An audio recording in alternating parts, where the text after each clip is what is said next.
ചെറിയ ഉള്ളി പവിത്ര നഷ്ടപ്പെട്ടു. അല്ല, കുനു എന്തോന്ന് കുനു പുതിയത് വരട്ടെ.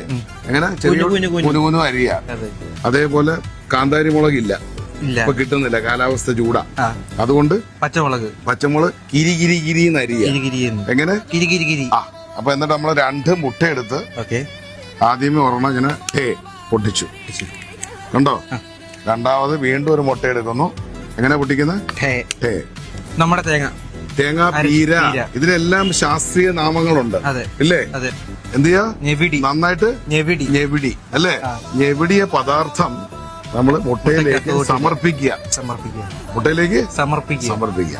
ഇതെന്താ ഇത്? തേങ്ങാപ്പാല്. പാലം കൊണ്ട് ഒഴുകിയ. ഇവിടെയും തേങ്ങാപ്പാലുണ്ടല്ലോ. എന്നിട്ട് എന്ത് ചെയ്യാ? മുട്ട അടി. വെന്ത വെളിച്ചെണ്ണ. എന്ത് വെളിച്ചെണ്ണ? വെളിച്ചെണ്ണ മാറ്റിയപ്പോ വെന്ത വെളിച്ചെണ്ണ ഒഴിക്കുക. മുമ്പ് മുട്ട പൊള്ളിച്ച് കഴിച്ചിട്ടുണ്ടോ? ഇല്ല. മോഹൻലാൽ വരെ ലൈക്ക് അടിച്ച. ഇത് ശബ്ദം കേൾക്കുന്നില്ല. അതല്ല, അതാ ഇങ്ങനെ കൂടെ ഈ ശാസ്ത്രീയ സംഗീതം കേൾക്കണം. അല്ലേ? അടിച്ച മുട്ട വാഴയിലോട്ട് ഇങ്ങനെ ഒഴിക്കുകയാണ്. ഉണ്ടോ?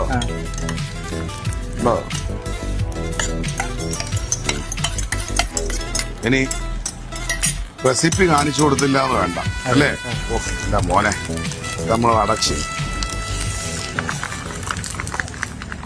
ഒരു വാസന. എങ്ങനെ? മുറി മൊത്തം എങ്ങനെ വാസന ഇല്ലേ?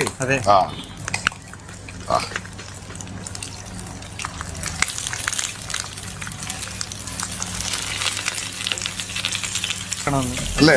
എന്റെ മോനെ, നല്ല മണം ഇല്ലേ? കഴിച്ചു നോക്കിയിട്ട് അഭിപ്രായം പറയണം. I am waiting.